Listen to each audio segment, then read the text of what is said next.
यासीन मलिक का सबसे बड़ा गुनाह अपने ही देश से गद्दारी करने का है, देश को तोड़ने का है। वो जम्मू कश्मीर की आज़ादी के नाम पर भारत के टुकड़े होते हुए देखना चाहता था। वो देश जिसने उसे बार बार सुधरने का मौका दिया, वो देश जिसने उसे लोकतांत्रिक प्रक्रिया में आने का न्योता दिया, वो देश जिसका पासपोर्ट लेकर वो पूरी दुनिया में घूमता रहा, उसी देश के खिलाफ उसने साजिश रची। लेकिन अब उसके गुनाहों का एक एक गुनाह का हिसाब होगा।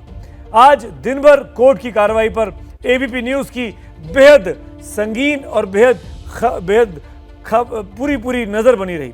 अदालत से लेकर कश्मीर तक यासीन मलिक की सजा पर क्या कुछ हलचल रही, इसको आप इस रिपोर्ट में देखिए। अंकित गुप्ता, निपुण सहगल लगातार कोर्ट में मौजूद थे। सबसे पहले खबर, सबसे बड़ी खबर अगर आज आपको देखने को मिली थी तो वो एबीपी न्यूज़ पर।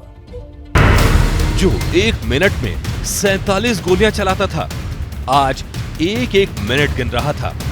उसके दिमाग में भी एक वो सवाल जरूर होगा कि कहीं ऐसा तो नहीं कि मौत की सजा हो जाए, फांसी की सजा हो जाए। हत्याओं से जिसका चेहरा खिल जाता था, आज कानून के आगे उसके पसीने छूट रहे थे। इसी वजह से वो हक्का भक्का घबराया हुआ जरूर था। जो मारने से पहले सोचता नहीं था, आज सेहत का हवाला देकर बैठने के लिए कुर्सी मांग रहा था। उसको कुछ समझ में नहीं आ रहा था। यकीन मानिए, भले ही उसको पहले बता दिया गया था कि आपको या तो उम्र कैद होगी या फांसी की सजा होगी। यासीन मलिक 1990 के दशक का सबसे खूंखार आतंकी आज फैसले की घड़ी का इंतजार कर रहा था। आज यासीन मलिक अपने गुनाहों की फाइल लेकर कोर्ट की सीढ़ियां चढ़ा और आखिरकार कोर्ट ने टेरर फंडिंग केस में उसकी सजा तय कर दी। शाम करीब 6:15 बजे एनआईए के जज प्रवीण सिंह ने फैसला सुनाया। यासीन मलिक को 2 मामलों में उम्र कैद की सजा सुनाई गई। आतंकी फंडिंग यूएपीए की धारा 17 के तहत उम्र कैद सुनाई गई। देश के खिलाफ युद्ध छेड़ना धारा 121 उम्र कैद की सजा। इतना ही नहीं, 5 मामलों में 10 साल की सजा सुनाई गई, जबकि 2 मामलों में 5 साल की सजा सुनाई गई। ये सारी सजाएं साथ साथ चलेंगी। इतना ही नहीं, पहले जो सजा काट चुका है वो भी इसमें शामिल होंगे। यहाँ पर जो फैसला जब सुनाया गया, सबसे आखिरी में जज साहब ने वही क्लियर किया। क्या? कॉन्करेंट का मतलब आप भी समझते हैं कि जो सबसे बड़ी सजा होती है उसके साथ में सारी छोटी सजाएं एक साथ चलती हैं। और यहाँ सबसे बड़ी सजा कौन सी है? उम्र कैद की सजा। इसका मतलब ये हो गया कि जो बाकी सारी सजाएं जिसमें 5 साल है, 10 साल है, जुर्माना है, वो सारी सजाएं एक तरीके से जो सबसे बड़ी सजा है उसकी धारा उम्र कैद के साथ में चलेंगी। सर, ये केस 2017 में स्टोन पेल्टिंग वाले, कश्मीर में जो स्टोन पेल्टिंग की घटनाएं हुई थी, टोटल 89 घटनाएं हुई थी, वो उस केस से रिलेटेड है और टेरर फंडिंग का केस है। इस केस में यासीन मलिक का पिछले 28 सालों से जो उन्होंने कहा कोर्ट में मैंने किया नहीं किया, इसका उससे कोई लेना देना नहीं है। कोर्ट हमेशा सज़ा सुनाती है उस केस के तथ्यों और साक्ष्य के आधार पर। इस केस में उनके खिलाफ साक्ष्य थे। यासीन मलिक को सजा का ऐलान होने से पहले श्रीनगर में सुरक्षा कड़ी कर दी गई थी। यासीन मलिक आईएसआई का प्यादा था, इसीलिए आईएसआई के इशारे पर पाकिस्तान के नेताओं ने कश्मीर के लोगों को उकसाने की पूरी कोशिश की। आईएसआई के इशारे पर चंद लोगों ने श्रीनगर में यासीन मलिक के घर के पास पत्थरबाजी भी की। हम इस समय मैसूमा में थे और पीछे नारेबाजी भी हो रही थी। अचानक से जो यहाँ पे भीड़ जमा थी, उन्होंने पत्थरबाजी शुरू कर दी है और यहाँ पे तैनात जम्मू कश्मीर पुलिस और सीआरपीएफ के जवान टेयर गैस मारकर अब उनको रोकने की कोशिश कर रहे हैं। लेकिन काफी भारी मात्रा में अंदर से पत्थर जो है वो फेंके जा रहे हैं। आप देख सकते हैं कि यहाँ पे बड़ी संख्या में जो मीडिया कर्मी है वो अपने आप को बचाने की कोशिश में लगे हैं और यहाँ से निकलने की कोशिश कर रहे हैं। आईएसआई के प्यादे यासीन मलिक के दोष स्वीकार करने से घबराए हुए थे, जिससे पाकिस्तान की साजिश का खुलासा कोर्ट में हो गया। इतना ही नहीं, यासीन मलिक को सजा मिलने के साथ ही जम्मू कश्मीर की राजनीति गर्मा गई। गुपकार अलायंस ने प्रतिक्रिया देते हुए इसे दुर्भाग्यपूर्ण और शांति की कोशिशों को झटका बताया। It's unfortunate and in my view it will not help the efforts which the government of India is claiming they are making to restore peace in Kashmir. वहीं देश भर में इस फैसले का स्वागत हो रहा है। इस प्रकार के जो दरिंदों को, जिन्होंने 30 साल में तबाही की है, इससे ज्यादा सख्त सजा की जरूरत थी।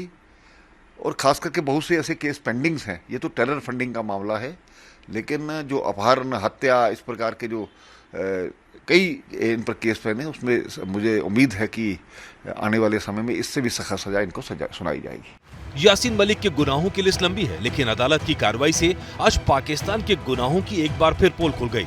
यासीन मलिक का अपराध साबित होना पाकिस्तान के खिलाफ एक और सबूत है।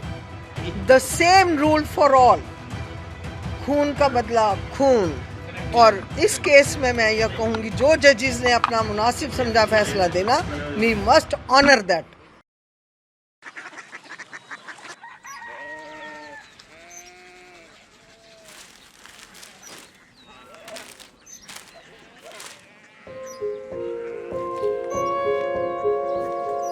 बाबा बाबा, Korea city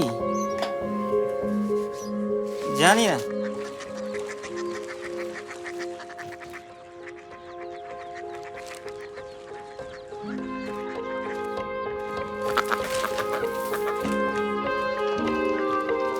Korea city?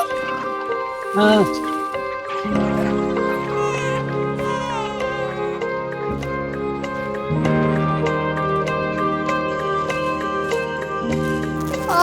Korea city कहाँ पे है?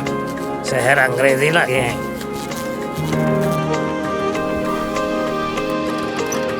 Korea city.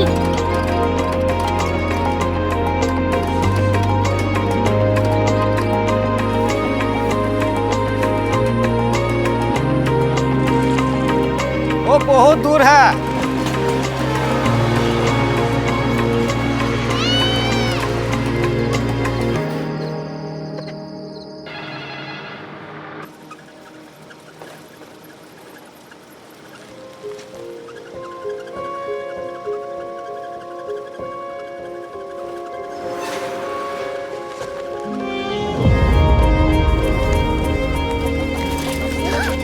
Korea city.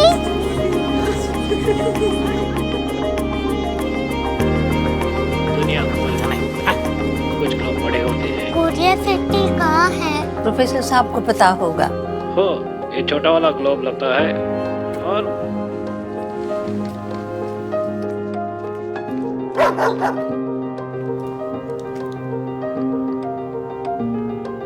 पता नहीं, मेरी बेटी से जाके मिल लो, शायद उसे मालूम हो।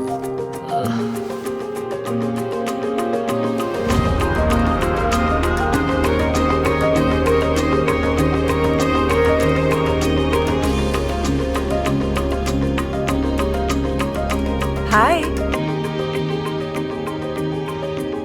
बाबा ने भेजा है। Come here. Korea city. Korea city नहीं, क्यूरियोसिटी। वो क्या? That's what brought you here? जो तुम्हें यहाँ तक ले आया। क्यूरियोसिटी।